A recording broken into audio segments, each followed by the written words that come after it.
Covering music-related content of all genres. If it filters through Eastern Texas, it's fair game. Y'all bring it.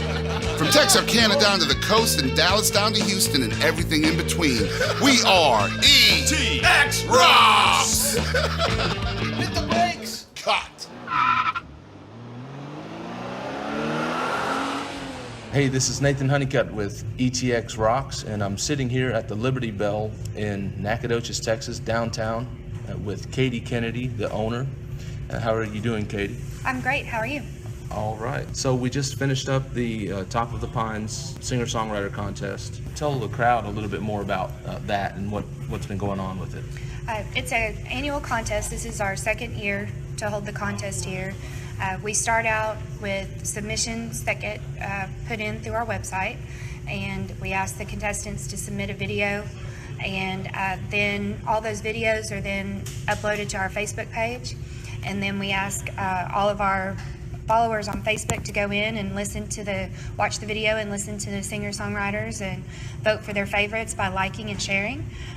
We give about a week for that, and then we take the top 10, and then the top 10 come back on, and it's held on Wednesday night, and the top 10 perform with our crowd being 60% of the vote, and our celebrity judges, you were one, is... and it was fun to do, actually. Well, it was this year's, last year's competition was pretty tough too, but this year's competition, the talent was just incredible. Yeah. Y'all had a tough job, so... Yeah, so myself, for those of you listening, the judges would be myself, Nathan Honeycutt, and Boston, Chris, and Mark Perez of Big P Productions. And then last night, sitting in on half and half, we had SP, the rapper, and then we had Rob G come in, who's he's working with Chameleonaire on his latest feature. But so that was also interesting, having different judges come in and have different angles and points of view. That's a difficult thing to actually judge a music competition, because you have to be nice. I'm not going to be Simon here. I was critical in some way, pointed out a couple mistakes, but after the fact, I thought, did I have to do that? But the one person I was most critical of is the one who actually won, right, Anna Stockdale, and she, and of course the other two finalists, Joe Morales, he did really well. I think all three of the finalists could have, and you said this last night, could have easily won. So yeah, it was pretty tough. That Joe Morales, Anna Stockdale, and Megan Lee were really pretty much neck and neck throughout the 4-week competition. Yeah. So we started with the 10, and then the next week and that gets narrowed down to 6, and then the next week we narrow that 6 down to the top 3 finalists, and they were strong throughout the entire competition. Right. So I think it was a tough job for you guys. For all the listeners out there, the judges, it's kind of American Idol style. Yeah. So at the end of each performance, you get to sit there and give a live critique, and it is tough to be put on the spot and have to give feedback, and you want to be complimentary.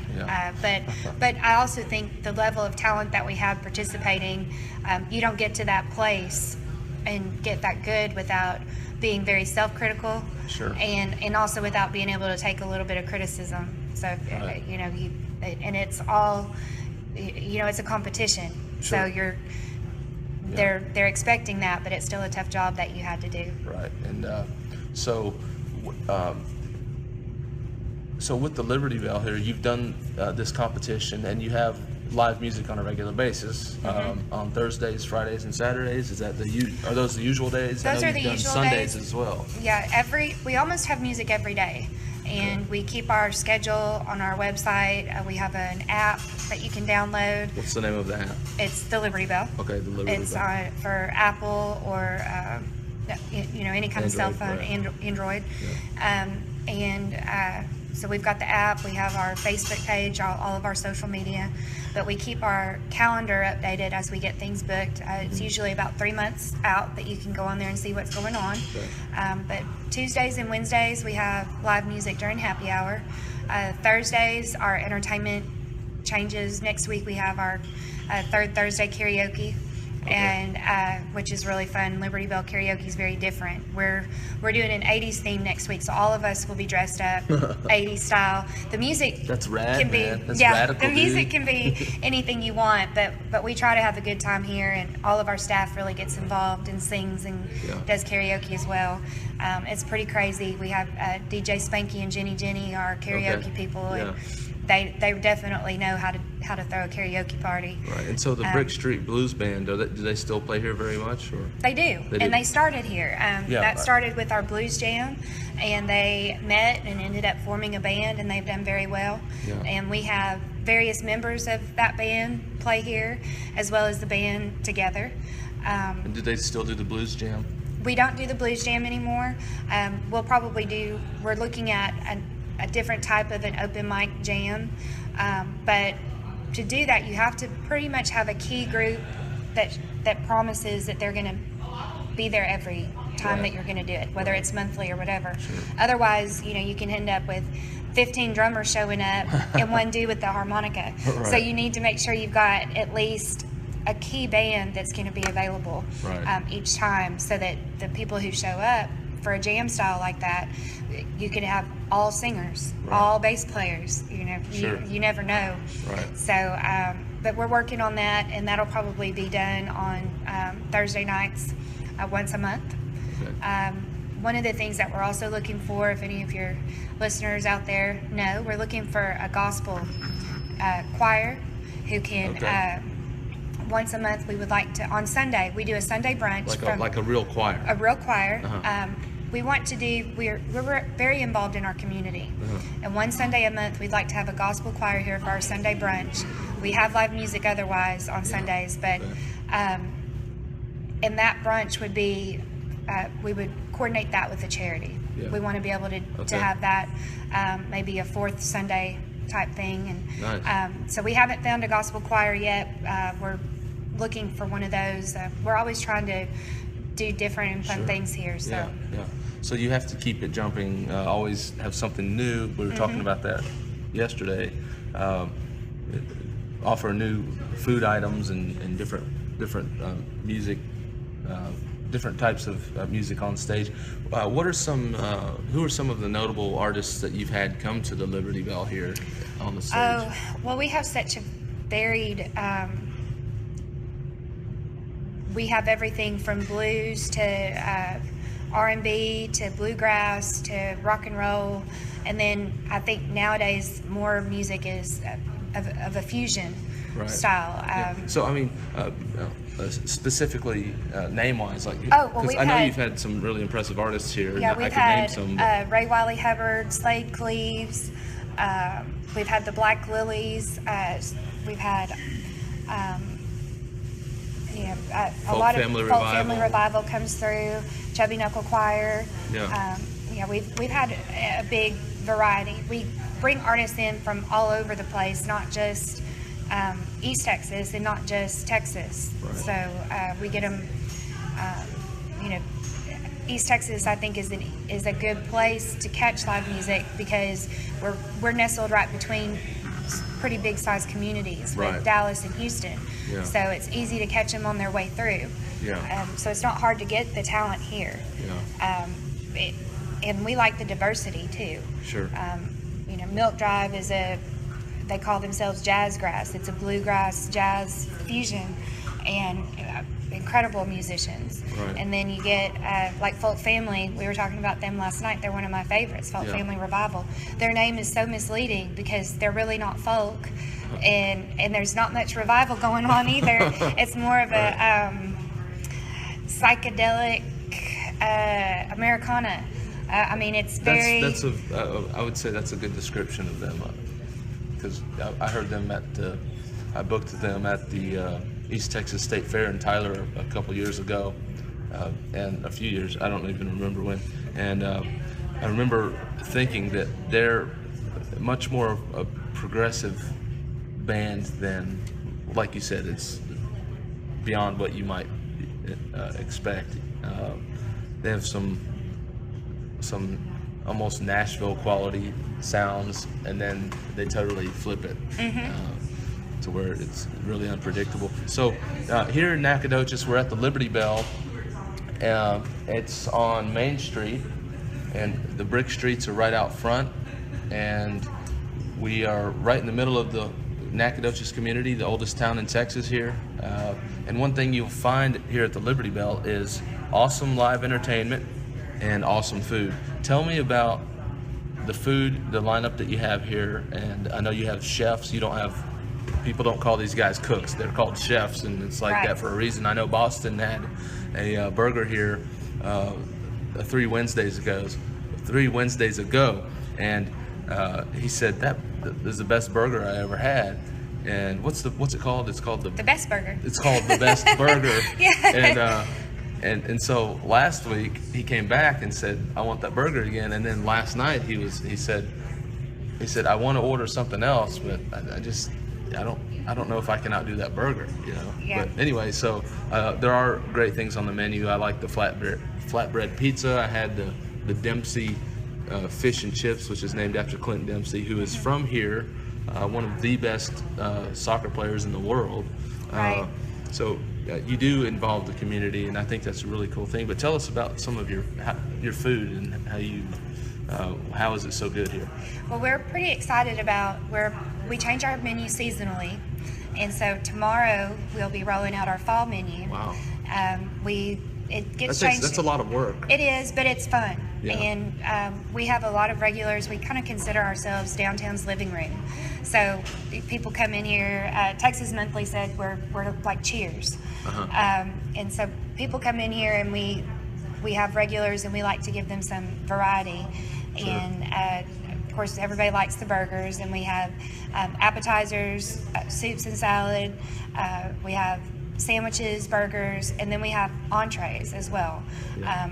We have on the weekends we put our salmon on special, and that's one of the favorites that we have. You can get that with asparagus and garlic mashed potatoes. I've had that.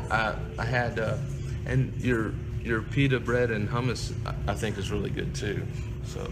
Well, we have we're bringing in boudin bowls for an appetizer for the fall, and then on Tuesdays we're going to have gumbo, homemade gumbo, and that'll come with a side of 2 boudin bowls. The appetizer order is 4, and then we've got chilaquiles, which is a Mexican dish, and it's going to be on our brunch menu, and it is the perfect hangover food. We have an excellent brunch too that we do on the weekends, and we've got everything from migas to crab cakes, eggs Benedict, and so our menu's fun and a little bit funky. But it's good. It's a full menu. We have desserts. We've got a pumpkin pie cheesecake that'll be available tomorrow. So nice. And we've got an chocolate espresso cheesecake on the menu. Our apple dumpling is one of our favorites. If I ever took the apple dumpling off, I think they'd run me out of town. But we have every. Something for every budget and every taste. Yeah. We have vegan options, even for our best burger. You can get that. We call it Emily style. We had an employee, not this Emily. We had another employee, Emily. All of our employees are like family, even the ones that aren't here anymore. Being in a college town, you raise them and then they leave. Right. But Emily is in France now, but she was a vegan. And so several menu items that we have that are, if you want the vegetarian option, we say you're getting it Emily style. Okay, she helped bring those about, I guess. And we have the other, our cucumber wrap, which is a summer item, is named after a local yoga instructor because Amy? Ari. Ari, okay. And then we have Brad's Pasta, which is Brad Mall, Yeah. that people know from his General Hospital days, and Right. he teaches in the film department at SFA now. And he lives just a few walls away. Yeah, he lives in one of the downtown lofts, but Yeah. he's I always ask for menu suggestions when we're doing our changeover, and so if someone suggests something to us that we think is a great idea, we'll try to incorporate them into the menu. Oh, nice. Yeah. So bring in some community names. That's really cool. This building here that we're sitting in, for those of you listening, it's brick walls, very high ceilings, and a concrete floor. Very clean atmosphere, and there's a nice art collection on the wall over here, and that is something that changes out periodically as well. We do. And you have some very impressive artwork. Some of these are paintings and different types of media, photography. Some here's a picture of the desert that looks like Arizona or maybe even West Texas, and that one is clearly a watercolor. And that truck there is just incredible. We were talking about that last night. Yeah. That's an awesome picture. But anyway, I just want people to kind of know. And then there's this bar that's probably, what, 30 feet long? Something like that. And how many people can you fit in here on? When we're packed, it's about 120. 120. So we're an intimate venue. So the people who came here to see Ray Wiley Hubbard, you're not going to. We do have people that travel. When we have Slade Cleaves, he lives in Austin. Right. He's from Maine, but he lives in Austin now. But when we do an annual show with him, and when we have him here, people drive from Austin, from Houston, Dallas, and come see him here because they'd rather be one of 100 people and get to visit with them and talk with them. Same thing with Gary P. Nunn. We do an annual show with Gary P. Nunn. When he comes here, we don't have a green room. Right. When they're waiting to start the show, they're sitting here eating a best burger after sound check, and we don't close during sound check, so sound check's kind of a free show. Right. And but you get to sit in here with the performers, and there's not a bad seat in the house. Yeah. We're an intimate venue. Yeah. And so it's a fun thing to get to see the people that come from all over. You can catch them in Dallas and Houston, but if you're one of 400, 500, 600. You don't get that same type of an experience that you get here. Right, that's true. I've noticed. I've passed by here multiple times on days I wasn't able to come, and it was packed out. And so the tables here you have. It's a very. From the outside, it looks like an old downtown. I can picture horses going by back in the day with wagons. I mean, that's the feel that you get down here. So, how old is this building? It was built in 1881. Okay, wow. And in fact, on the back of the building, there's still the hitches where you would tie your horse up. Nice. So, and to one side of us, it was a hitch lot at one time. So it's side or? On the other side, yeah. Over there it was? Really? Yeah. So and there's been most of the buildings down here have been around for 100 years or longer. Yeah. Our downtown's very historic, but this building, it's been several things over time. But the fun was restoring it. The last business that was here before we moved in was called Wrap It Up, which was kind of like a Mailboxes, etc., or UPS store. I remember that. Yeah. And so they had a false ceiling, Yeah. so you couldn't tell how high the ceilings were. They had plaster all over the walls, so you couldn't see the original brick.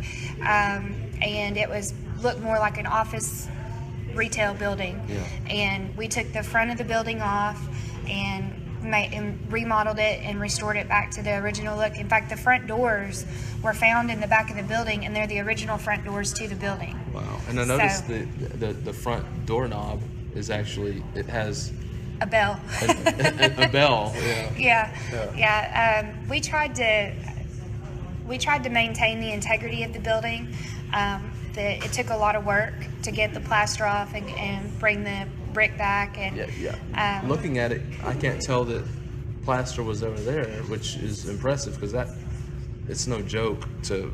Usually people will leave some up just so But Yeah. it's a very clean look. Thank you. And the artwork really, I think, sets everything off. The brick wall gallery at the Liberty Bell is what we call it, and we rotate the artwork every 3 months, and it's all local artists. Yeah. And we're in the middle of a call for entry right now, and the gallery will go up on November 12th, which is to coincide with the downtown art walk here. So who is the The curator? Yeah. It's currently myself. Really? Yeah. We had an art student that worked for us before graduating. Holly? Holly, Okay. and moving to Houston. And she curated the gallery while she was here. Right. So I'm doing it now, and then we have another employee, Emily, the one that's still with nice. us, and she is going to help me, and then she'll probably take it over. Speaking after of this- music, this she's time. like a legitimate opera Oh yeah, singer. she Like, is, and real. she's incredible. Yeah. Which is why our karaoke here is so fun. We Oh, actually right. have talented people. Right. Yeah. It makes a difference. Yes. And I've noticed the talent. There's not a shortage of talent, musical talent in East No. Texas, in Nacogdoches itself, and surrounding communities, and I think that's one thing that helps feed the frenzy of the music here. Like with the Top of the Pines competition, people drove in from Carthage, from Center, Lufkin, Diboll, Nacogdoches, Tyler. And this is getting back to that competition. That's something that this is the second annual. You're planning to do it every year, and you had mentioned an idea for bringing back another show that's hinged around that idea. Do you want to talk about that now, or should Sure. we talk? Okay. Well, what we want to do is, when the contest is over, you really got to know some of the contestants, especially the ones that make it to the final rounds, and they're so good. And what also happens, and what we saw happen last year with the contest, is the musicians and songwriters get to know each other. Right. And one thing about the music in East Texas is there's so much support for each other. Right. And so what we think would be fun is to do a song swap. Right. Songwriter song swap. Bring back our top 3 from this year, maybe one other contestant from this year, and then bring back maybe a couple others from last year, Yeah. and have them. We close at 4 on Sunday, and we would let them come in on Sunday evening and do a rehearsal. Maybe they can learn some harmonies to each other's songs or something like that, and let them have a little bit of time to hang out and get to know each other even better, and then do a song swap with them later that week on a Thursday, Friday, or Saturday. And the Sunday practice, we would do a private practice, but we would let probably about 40 people come in if they wanted to see what goes in to the behind the scenes Right. in a rehearsal and something like that. I think it would be interesting Sure. to just, sometimes the best thing is to be a fly on the wall. So you could be a fly on the wall, listen to this cool thing that is building up, and eat some awesome food. Yes. Yeah. Yeah. Eat the best burger, right? With some excellent service. Right. And then True. later that week we would have the song swap, which would be open to everyone. Right. So I think that would be fun. Yeah. So- And then you had talked about another idea. I know it's still in formation, of maybe having some kind of a different kind of competition with some bands. With bands. We do the Top of the Pines is in the fall, but I'm looking at possibly doing Top of the Pines with bands, where you'd have to at least have 3 members to be able to compete, and do that in the spring, late spring. We have the music festival here, Nacogdoches Music Festival, Right. that I put on with my committee. That's the first weekend in March, and so Right. maybe after festival season and maybe towards May, Yeah. do a battle of the bands, Sure. but Top of the Pine style. Yeah, that's nice, and that's something that with Battle of the Bands, typically you don't see having a judge element to it, but in the Top of the Pines competition, I think it's unique, and it's a smart thing that you've done in formulating it. The judges count for 40% of the vote, and the crowd covers the rest of the 60%. So really, you can going by judges or going by the crowd, you really can't use that as a predictor of who's going to win, because one can throw the other off. Right. So I think that's really interesting, and so you know how the judges will give input after the performances, and I think it's pretty cool that the crowd, by voting, they give their input. Right. I think that's a really cool thing that happens. So this coming over the next year, what do you see as some things that will be really cool for people to know? Now, you did hit on the Nacogdoches Music Festival. I'm sure that's one. It's a unique festival. It's a very unique festival. It's all in. Right now, it's all localized in downtown Nacogdoches. We have our Fredonia Hotel will be opening back up, which will be a hotel right here downtown, but not in time for the festival this year. It'll be here for 2018 festival. Okay. But we also have the Fredonia Brewery, which is only a block away from us. And it will be open? It will be open in nice. time for the festival, and I'm hoping to be able to put some performers there. Sure. The festival starts on Thursday and ends on Sunday, so it's a 4-day festival. It features... And super fun. Yeah, you can, once you get downtown, way too you much can fun. walk to all the different venues. We have Bonita Creek Hall, Liberty Bell, we use Mast Hall, hope to incorporate the brewery this year. Right. And they've got a great outdoor area And that we can use. a few other venues that just pop up for the weekend, which I think is a really cool thing. So basically, someone can come here to the Liberty Bell, park across the street, walk into the Liberty Bell, check out who's coming on, and then you have a schedule in your hand, and you can see who's coming up next, and then you can walk down the street all the way down to Bonita Creek Hall and catch 3 or 4 different performances on your way down and then on your way back. And you can do that all weekend and just cherry pick the bands and musicians you want to see or meet. And Right. And then there are different opportunities for food and excitement. So I think that's it. The idea makes me think of Beale Street, where you have they close the street down and you have an unreal amount of music going on. It's like that in Austin, and so it's cool to see something like that happen here. And this will be the 2017 will be the third year of the Nacogdoches Music Festival. And if you have questions about that, you can go where online can you go to find out about that? It's nacogdochesmusic.com. Okay, nacogdochesmusic.com. Yes. And where would someone go to find the Liberty Bell online? LibertyBellBar.com. LibertyBellBar.com. And what about on Facebook? At Liberty Bell Bar. Liberty on Bell Facebook. Bar on Facebook. You're also on Twitter. Yep, Twitter, Instagram. Okay. So Nice. Yep. So you guys can check that out. Thank you for sitting with me here. This is Nathan Honeycutt with ETX ROCKS, sitting here with Kati Kennedy at the Liberty Bell in downtown Nacogdoches. Thank you for listening. Thank you for supporting local music, and always remember, ETX rocks. We are ETX Rocks! Hit the brakes.